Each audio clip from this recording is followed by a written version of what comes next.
Hello there, and many thanks for joining us on the program. I am Imoni Amarere. By the time Nigerians go to the polls in February 2023, the country's fourth republic will be 24 years old.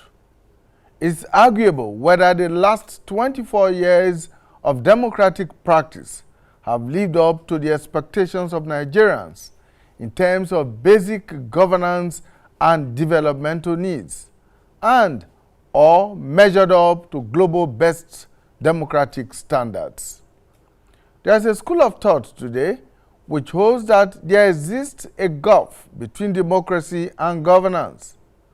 Proponents of this theory insist that the establishment of multi-party democracy does not and has not necessarily translated to or guaranteed good governance.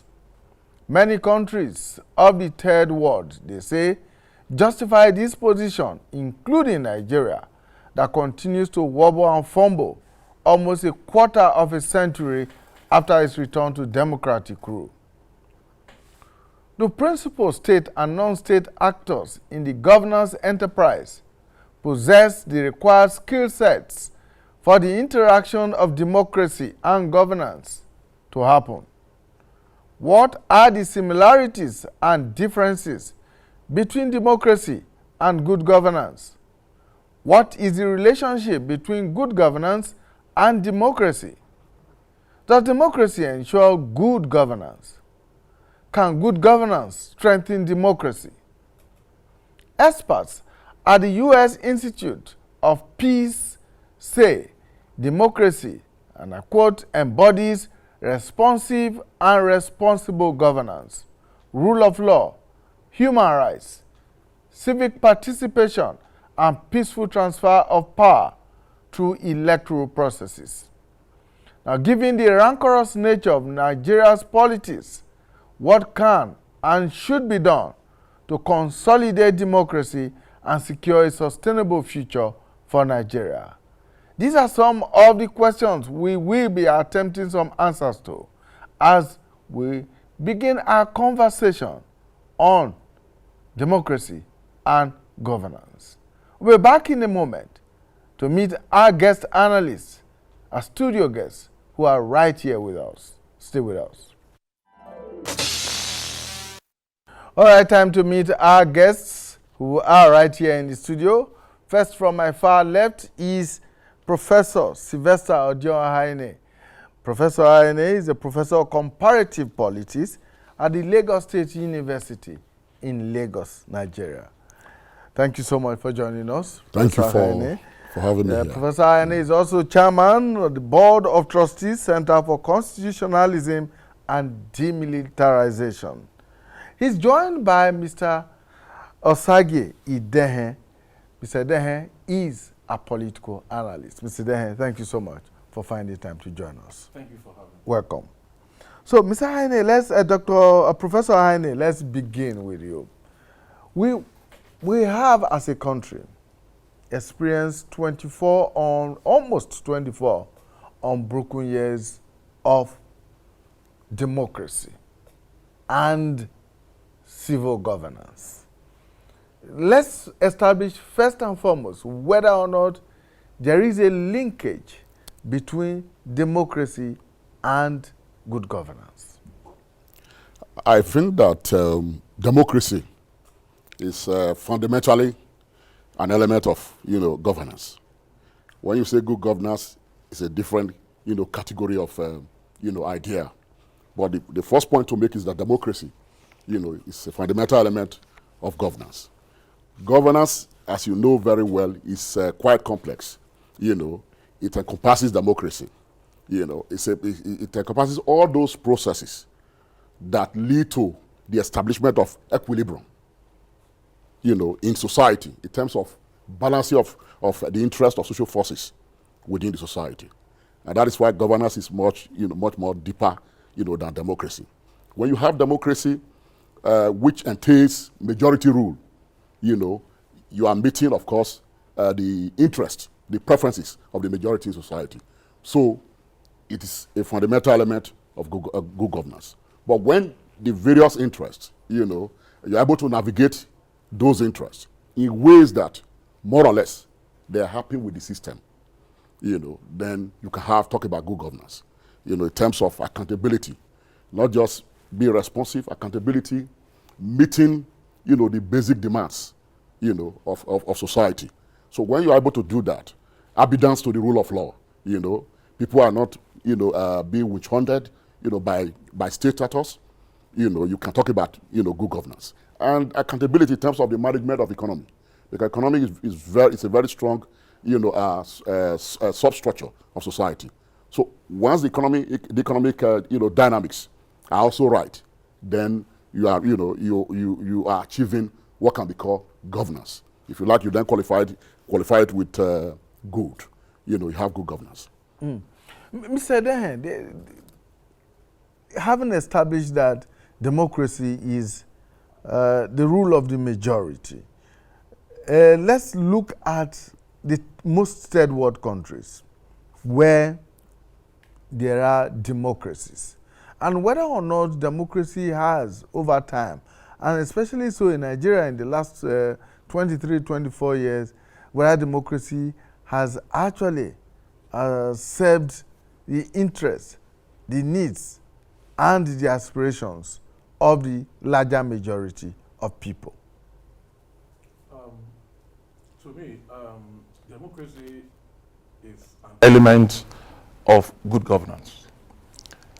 Democracies in developing countries, as we know it, it's what I would call, evolving process. Evolving, in the sense that if you look at the past 23, 24 years or so, in Nigeria, we would notice that democracy has not really been integrated, into the subconsciousness of the people. And if you look at the structures, okay, if you look at those things that make democracy grow, that make democracy work, talking about free elections, talking about free participation, of people, and not what we have, recently in Nigeria, whereby people talk about consensus. I begin to ask myself, what is consensus? Are we still in a military regime? Consensus is not, it doesn't have anything to do with the will of the people. Okay, the people should be allowed, okay, to choose who they want to represent them, at elections. But when you come, with the issue of consensus, it's like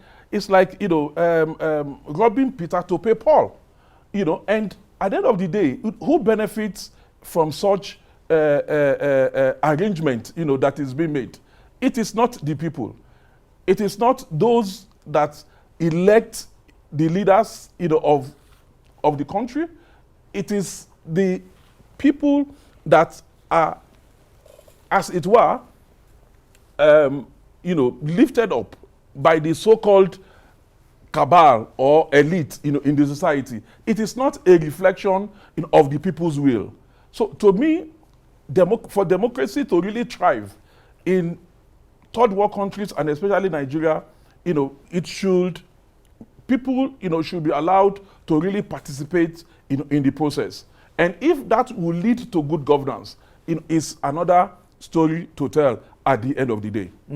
Prof, there are those who have argued that perhaps democracies work better or best in societies, in nations where they have a common goal, where they have a common philosophy, where whether or not party A or party B gets to power, it is the national philosophy, the national ideology, the national goal that is uppermost in the minds of these people. But that in most developing countries, in most third world countries, and especially so in most African countries, there is the absence of these elements of a nationally driven goal, a nationally inspired philosophy.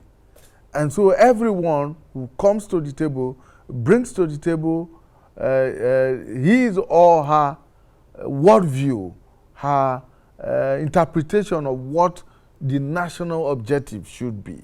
And that is why perhaps democracy seems to be having some challenges in Africa and in most developing countries. I have actually argued recently that in terms of appreciating the contradictions of the Nigerian state, we have to look at the issue of the absence of a foundational creed. We don't have that. We don't have a foundational creed that all the elites, within the country agree upon. We don't have that. When you don't have that, what you unleash are vociferous, forces within the society. And that is exactly what is playing out. Because there's this concept of loyal opposition in a democracy, in which the opposition in government, opposes the government in power to the extent that they deviate from the agreed national creed, not on personality basis, So that is a major problem. I think it is right, those who are beginning to see that the absence of that national creed, defining objective, or what we might call, in other words, article of faith, is actually very fundamental. So if you have that, elite contestation and political contestation itself will be around those objectives, ways to attain those objectives, and way to checkmate those who are deviating from those objectives. And I think it's a very fundamental thing we need to address. If we don't do that, then the Nigerian democracy, as it were, will hang on the so-called Bermuda Triangle, in quote. Does the Constitution represent what you describe as the national creed? Does he define it straight away to say, this is what, as a nation, we believe in and what we should work towards? Essentially, the Constitution ought to be the article of faith. But in the case of Nigeria, the 1999 Constitution, as amended, has been qualified as a document that lied against itself. We know that there are many sections of the Constitution that are not justiciable. So if you have that, it means that the Constitution, both in spirit and letter, do not align. So that itself is a fundamental problem, which perhaps creates the basis for agitation, for restructuring, and having a new article of faith for the country.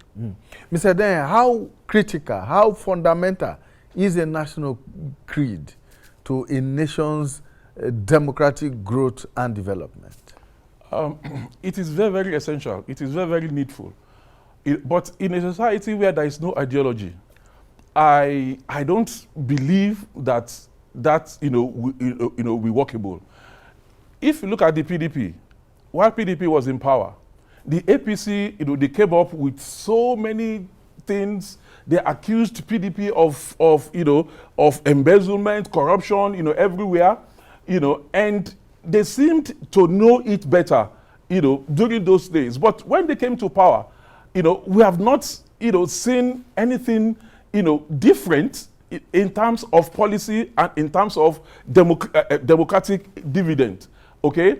And in Nigeria today, it is very difficult for me to say, oh, this is the ideology where PDP stands on. This is the ideology that moves APC. And people should look at those ideologies, and begin to see, whichever one that, that speak to them, okay? But in Nigeria of today, I cannot see any ideology that one can say, oh, unlike in America, the Democrats are quite different in terms of ideology and in terms of policy than the Republicans, okay? When you switch on your TV and you begin to listen to the politicians talk, okay, before you even know who that person is and which party that person represents, from what he says, from what he articulates, it will be clear. It will be crystal clear to you that, oh, this person must come from a Republican party or from a Democrat party, because the ideologies of both parties are very distinct, from one another. But in a society like Nigeria, where you ask yourself, what does PDP really stands for, and what does APC really stands for? Okay, it is difficult for you to say, oh, this is where APC stands and this is where PDP stands. It is, and until we get that, we will continue to move in a circle. We'll continue to move around in a circle. We'll continue to move around, and that will take us to nowhere. There are 18 recognized political parties in Nigeria. So what about the other 16 political parties? Is there none that stands out in terms of an ideological leaning that could be different from all the others? Seriously, I've not seen any differences, even in those other 16 parties. At best, what you will see is modification of what PDP stands for and what APC stands for. So at the end of the day, you are back to square one, as it were. Prof, do you think so? Is that... Well, I think the thing to talk about is that I do know that there are parties with clear ideological orientation. The Socialist Party of Nigeria, until it was deregistered recently, was quite clear in terms of ideological direction. And I also think that the PROP also has a very clear ideological, direction. But these are marginal parties. To the extent that they are marginal, we might say that they are not the dominant currents. So we are actually addressing the dominant currents. PDP and APC, there's no difference between them. And in terms of ideological direction, they have not articulated one. Rather, they are floating on the wings of international financial institutions and their policies. All right. Well, let me bring you back to what Mr. Dan talked about earlier on, which is the whole concept of consensus building. First, not in terms of what is going on in the political parties right now, where they seem to opt for consensus candidates and all of that, but I'm trying to establish whether or not in developed democracies around the world, the concept of consensus building amongst the political elite does exist. And if it does, how does it work? Prof. Okay, I think part of the reason why, when you talk about consensus, within, they have caucuses anyway, where issues are decided. Now, the real point of difference is that it's what I would call partisanship or commitment to party ideology. Now, it is not about imposing, candidates. Which candidate will best represent, the views and ideas of the party. You look at the processes that threw up and Obama. Obama was projected through party conventions. Come and speak to this audience. And the audience was able to size up, the visions of this young man.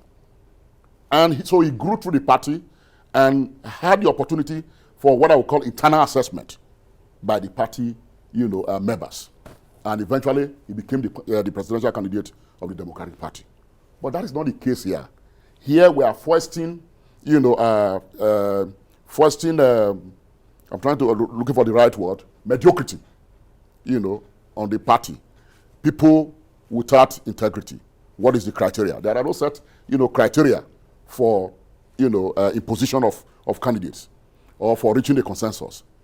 When you have partisanship and commitment, it is not really a question of consensus. It is that the candidate that will represent the party stands out.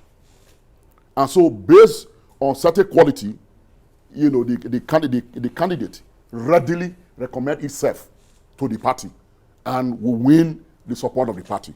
For example, in Senegal, Parti Socialiste, has a sort of hegemony. But the interesting thing about Parti Socialiste in Senegal is that they have a party school where party members go through training, formal training, and are certificated. That is one way of building, candidates in the elite recruitment process. But we don't have that here. It's either you push your way through, by throwing 50 locker around, members, and we say, yes, this is the candidate. But virtually nothing to offer.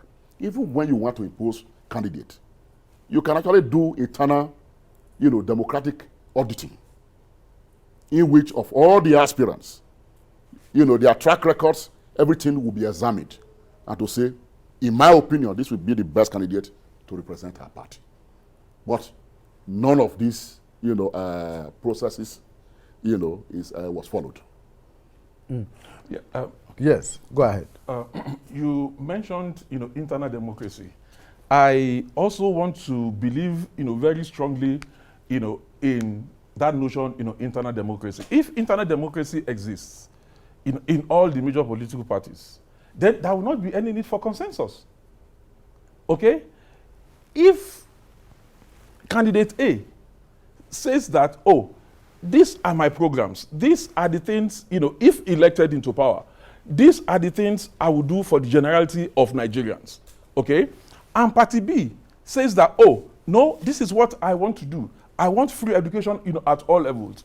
I want social amenities guaranteed for the citizens. I want, and candidate C says, oh, I'm for gender.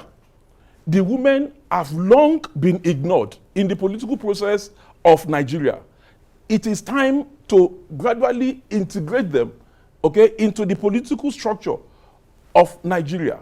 If we take a country like Germany, okay, the last regime of the Christian Democrats, it was a woman that led the party into victories 4 different terms. Angela Merkel. Angela Merkel was there for 16 years and 16 days. Okay? She has been described as the builder of modern Germany of today. Angela Merkel survived 4 to 5 American presidents. And yet, this is a woman. The vice president of America today is a woman. Okay? The foreign secretary of Germany is a lady from the Green Party. Okay? Women are doing a whole lot in the entire universe. But in Nigeria, they seem to be relegated to the background. So if a candidate can come up and say, oh, this is an area, this is an issue I want to tackle headlong, then people should give him the opportunity, okay, to test his ground. People should give him the opportunity to say, oh, okay, let me see if I can sell this to the generality of Nigerians.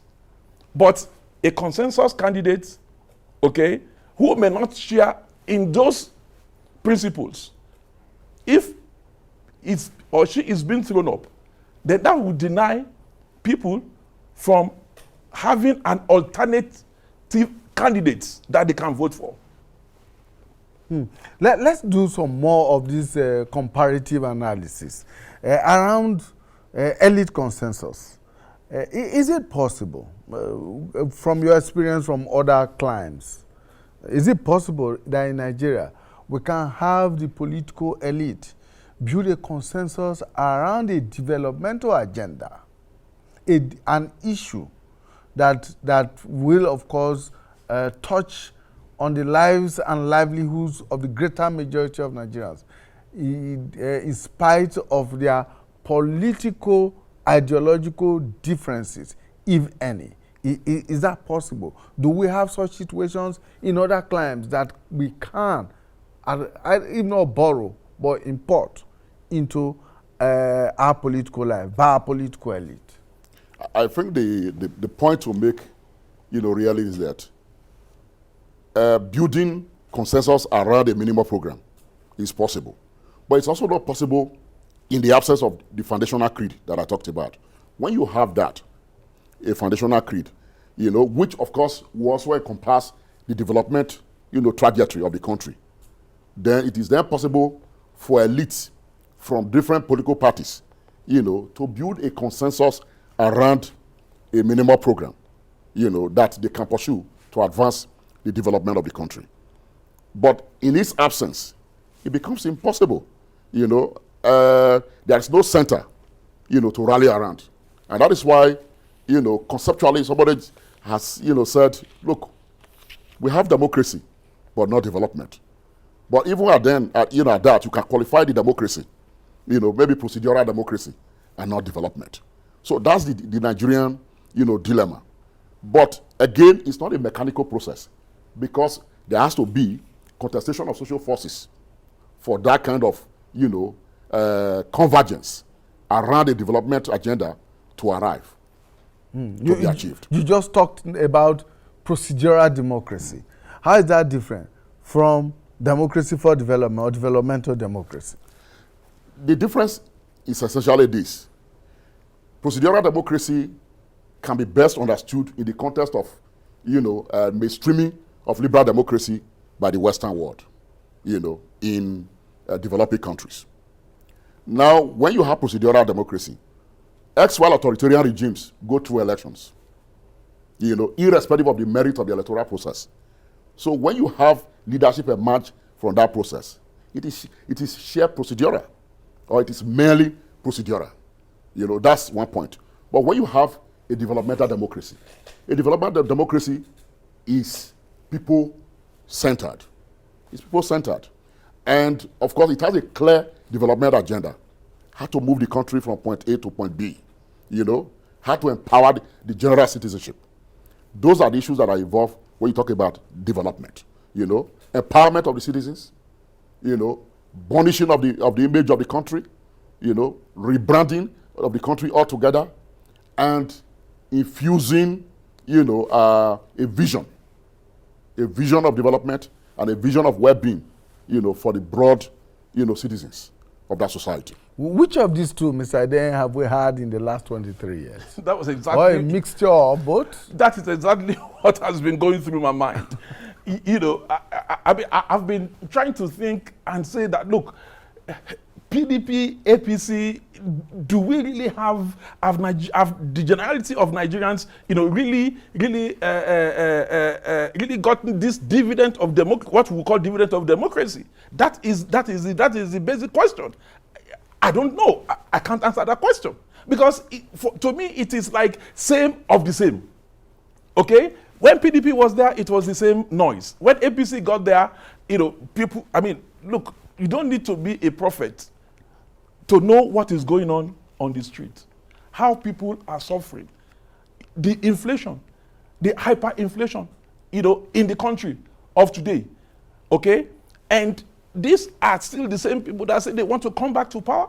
I don't belong to any of those parties, okay? I don't belong to any of those parties, But what I see and what I know is that there is, if we can rightfully say that there is development, in any sector of Nigeria, I don't know where to really place it, because what I see is hunger, what I see is suffering, what I see is marginalization everywhere you go to, and then you begin to ask yourself, don't we, at the end of the day, need an alternative party in this country? I think it is an issue people should start, thinking about very, very seriously. Maybe after 2023 elections, but it is almost too late now. Because the two major parties that we have, they have disappointed Nigerians. And it's as if Nigeria is not moving forward. Or at best, one step forward, 20 steps backward. All right, let's take a short break. When we return, we will continue our conversation on democracy and governance. Stay with us. Thank you so much for staying with us. My guests in the studio, Professor Sylvester Odio Ahene and Mr. Osagie Idehe. Gentlemen, thank you for your time. Well, now, if after 23 years of uninterrupted democratic rule, we cannot say with confidence and certainty that democracy has worked for the country and its people, what do we need to do to make democracy work for the people? We are moving towards another general election. There's a lot of trepidation, a lot of concern and fear in different quarters of the country today about the 2023 general elections. Indeed, some Nigerians say that Nigerians have not been so divided as they are today about almost every issue, from religion to politics to ethnicity to security, whatever you like to imagine. The situation is that bad. How can we make democracy work for the people?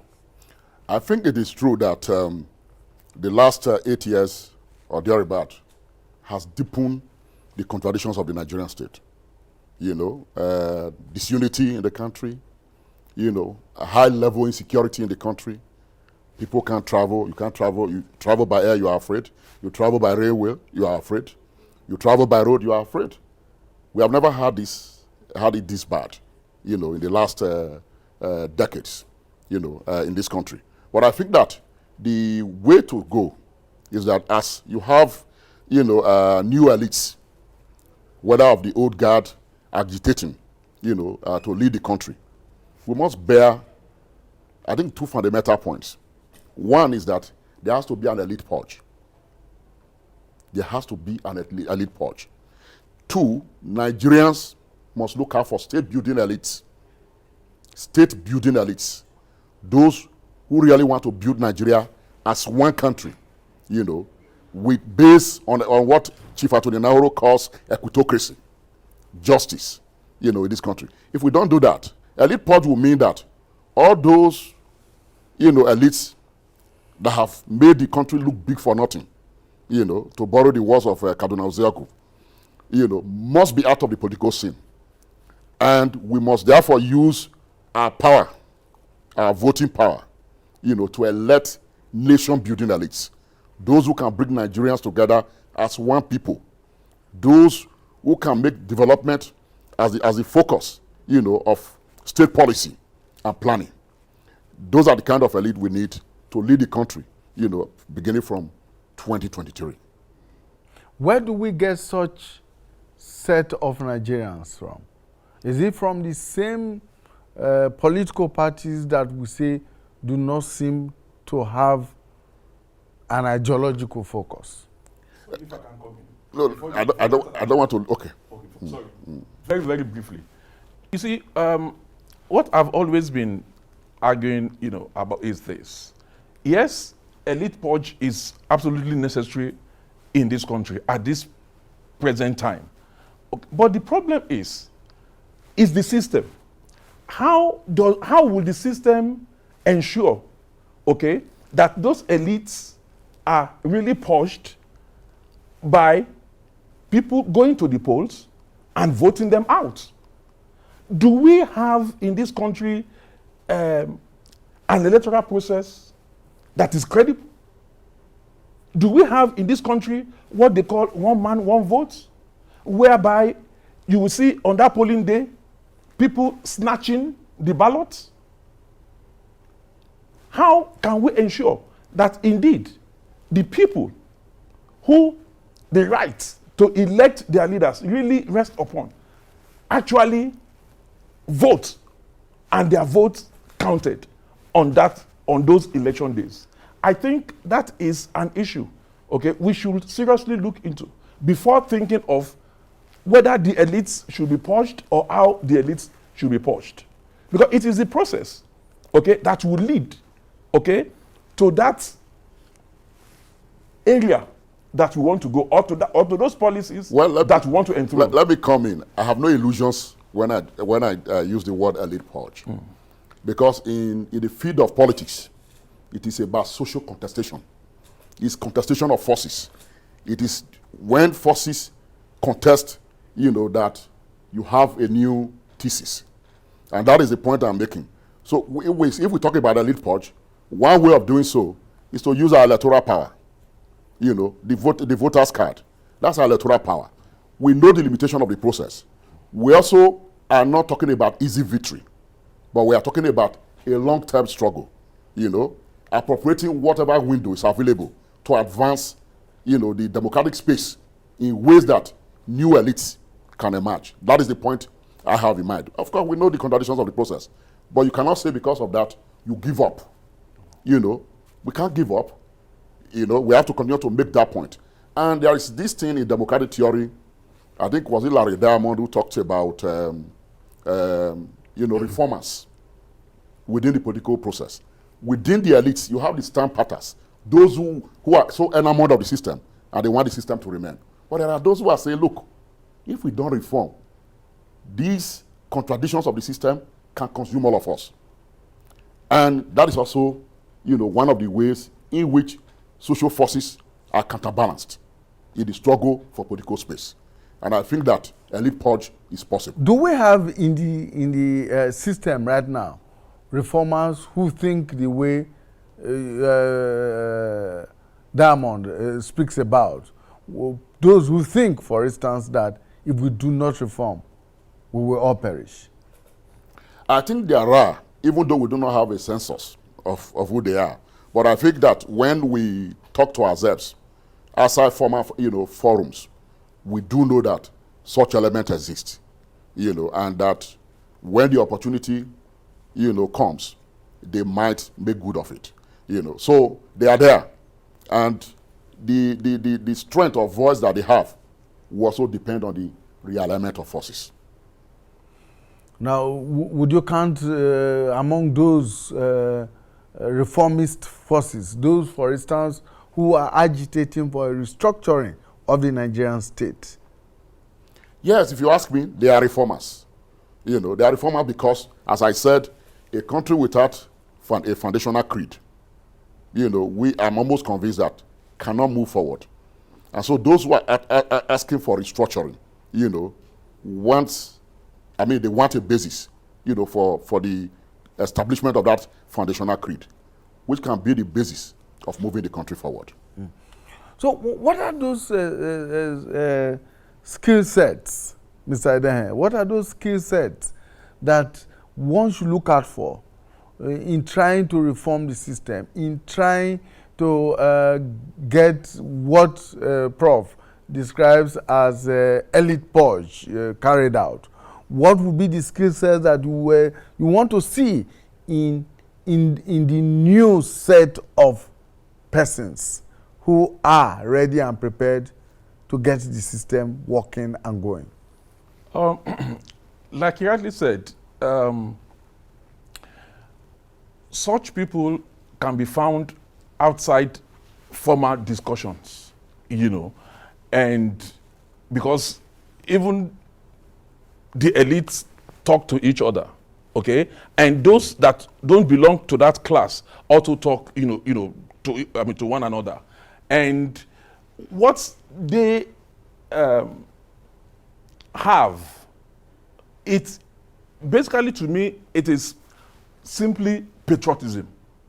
Once you are patriotic and you want the best for your country and you have the capacity to do that, I think one way or the other, the system will fetch you out, okay, and you will be called upon, to contribute your own quota to the system. There are those, for instance, now, Prof, who are already suggesting that these 2023 elections are not feasible and that they should be suspended, an interim government put in place, and then a new, what they call a new people's constitution put in place first within a period of 6 months before we can begin to talk of an election. Is that likely to bring about a new Nigeria? Well, my problem is that point has been made severally. It has been made severally.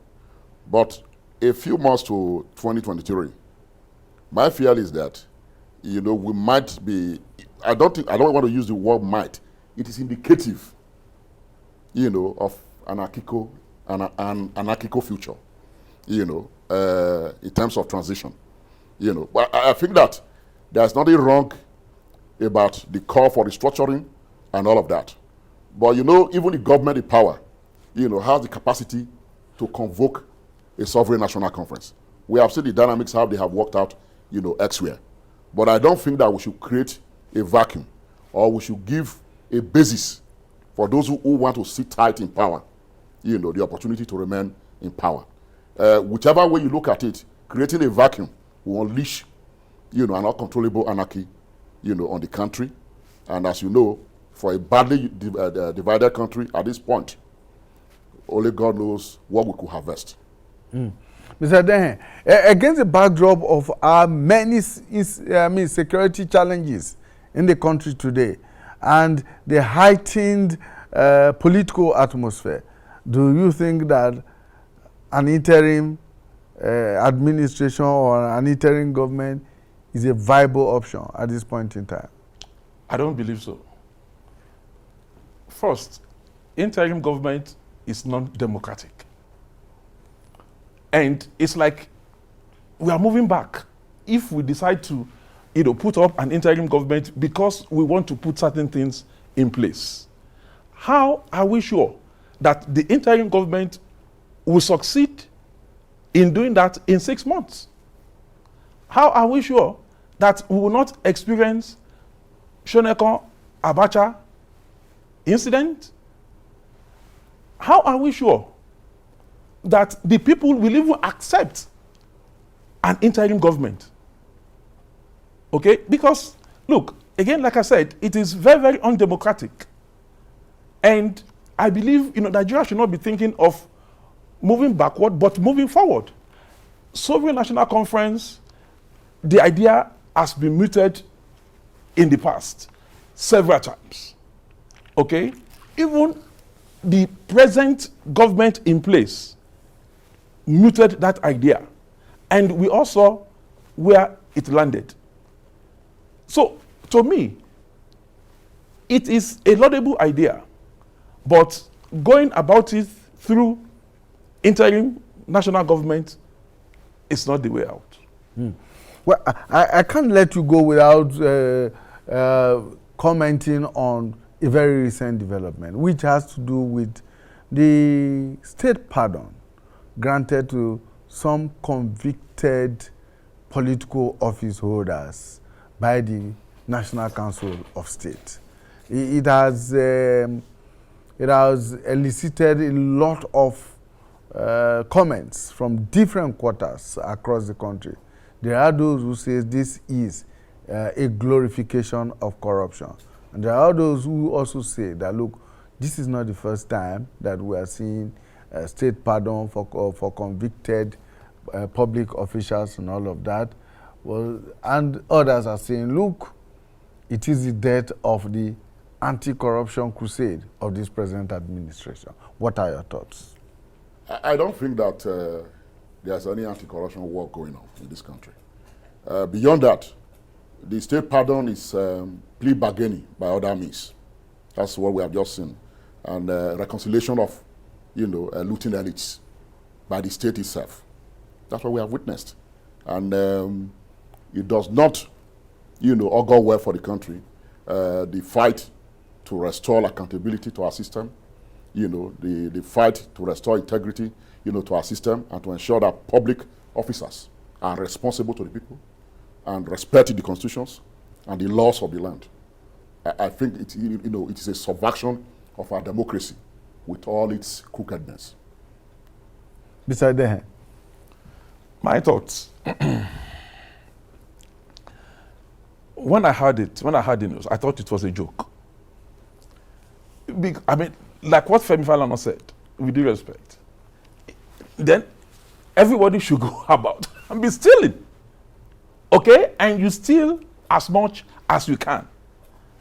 After 2 years, after 1 year, you might be lucky to be given a state pardon.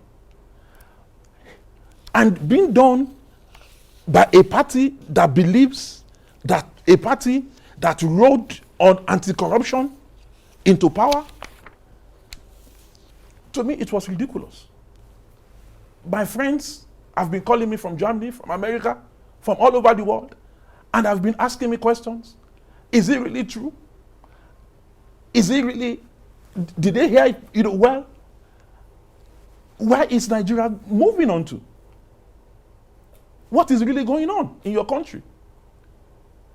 And to be honest with you, I was short of words myself. Very, very disappointed. So is this the death of the anti-corruption crusade? Is it death knell for the anti-corruption crusade? Maybe I would say it is the beginning. Because we don't know what will happen tomorrow. That was none. That was none. It was just rhetorics. It's anti-corruption rhetorics as part of the populist, political tendency. That's what we have had, and nothing more. Yeah, but it is real. They have been given state pardon. What I'm saying is, the point I'm making is that I'm not arguing with you. I'm always saying that there was never an anti-corruption fight crusade. in the country. Okay. That's the point I'm making. Well, let's quickly touch on the security situation in the country. You made allusion to it before. Road, air, rail travel is now almost unthinkable for most people.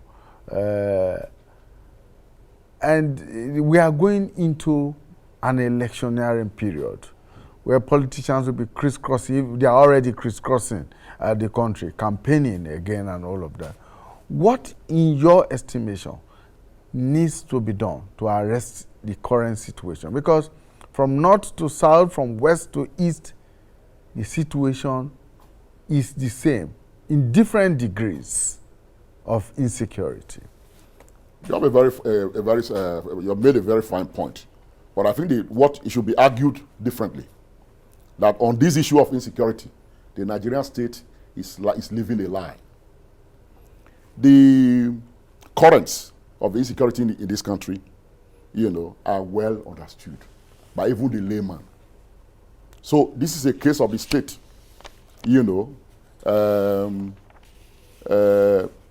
shaking its responsibility, because the source of Nigeria's insecurity, beyond the traditional one that we know, conventional one that we know, is known to every Nigerian. That the so-called bandits, that are ravaging all parts of the country are not Nigerians.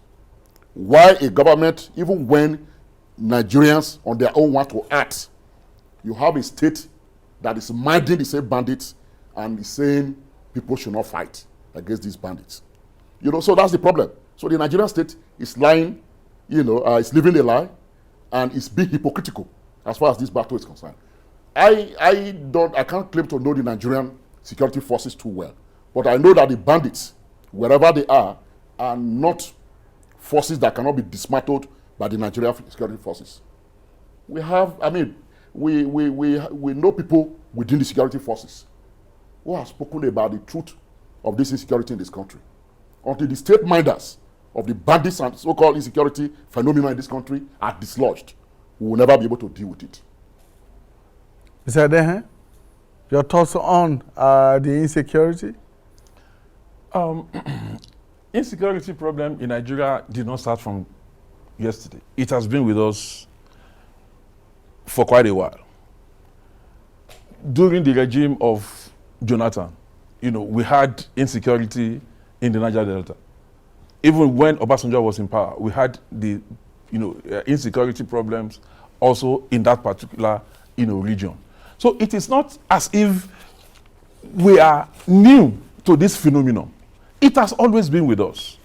Okay, and the question people keep on asking is that, are you sure the Nigerian military that have gone into other parts of African countries and they have done brilliantly well, they have come back with laurels, okay, champions, and are you sure these same people cannot deal with these bandits, these terrorists, in the north? I think there is more to it than meets the eye. And it is until we really tackle, the core issues that are, behind this insecurity, we will continue to chase shadows and we will continue to move in circles. I just pray and believe that this phenomenon will not consume us at the end of the day. All right, gentlemen, thank you so much for your time. We have had a very robust discussion here around democracy and governance. And my guests have been Professor Sylvester Odio Ahaine, Professor of Comparative Politics at the Lagos State University in Lagos State. He is also the Chairman Board of Trustees, a Center for Constitutionalism and Demilitarization. Thank you so much, Prof. Thank you for having me. And Mr. Osage Idehe, who is a political analyst and a diaspora expert. Thank you so much. Thank you for having me. All right, that's our program for today. People, politics, and power will return next week. Until then, bye for now.